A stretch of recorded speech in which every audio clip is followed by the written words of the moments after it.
How y'all doing? Paul Ryan, your host of the Across the Cowboys podcast. Another day here in the content challenge, and guys, I talked about it last night. I don't know if you caught that. It was actually on X, aka Twitter, not on our YouTube podcast account. But again, here I am back on YouTube, and I wanted to talk to you guys about a couple of different things today. One was it coming out the story Michael Gelkin, or I guess that was last night. Excuse me. Michael Gelkin with the report that their Dak long term deal was not imminent. I touched on that in last night's video.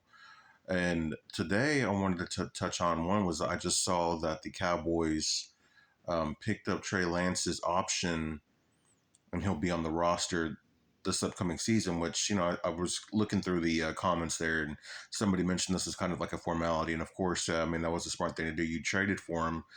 Not a bad price for a backup quarterback, especially at only 23 years old. And in case anything were to happen to Dak, of course, knock on wood that nothing does happen to Dak. But yeah, more not necessarily like a breaking news type of move, but just a smart move. And again, man, at only 23 years old, we still don't really know what we have in Trey Lance.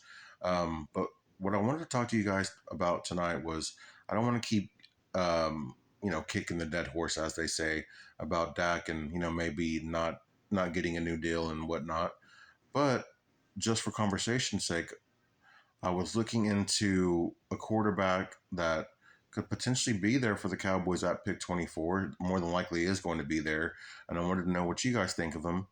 And the quarterback I'm talking about is Michael Penix Jr. out of Washington. Of course, we know that he played in the college championship versus Michigan and didn't have a very good game. But the fact that he was there says a lot about him. He had a good season, over 30 touchdowns, only 8 interceptions, 80%, 80, I believe it was 80% accuracy on the season.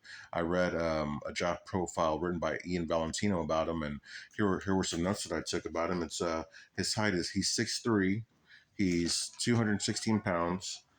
He's had two ACL injuries, and I know I was reading in the report that he bounced around a little bit, finally landed in Washington and was able to, have the season that he had, which, even after having those two injuries, that says a lot. I mean, that's encouraging for sure. He was a Heisman contender. Of course, we all know that. Average arm talent, and he's not mobile. I don't want to say that about Dak, but, Dak is mobile. I wouldn't say he has average arm talent, but he's not great. He's not the greatest on deep throws, but he's better than average.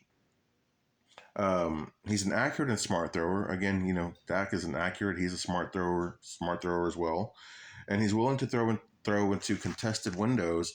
And I think Dak got better about doing that this year. But prior to this year, he liked to see guys open, and even sometimes this year, Dak was hesitant to let things go. I don't know if that was because he felt pressure, he didn't like the look, maybe he didn't want to throw into a tight window, whatever it may be. But there were times where you kind of wonder why Dak didn't make this throw, make that throw. But that's neither here nor there. And then I already mentioned that he's not a mobile quarterback. But Ian Valentino, again, he has a day two grade on him. He's the quarterback 5 according to PFN, and his ADP is 43rd pick overall.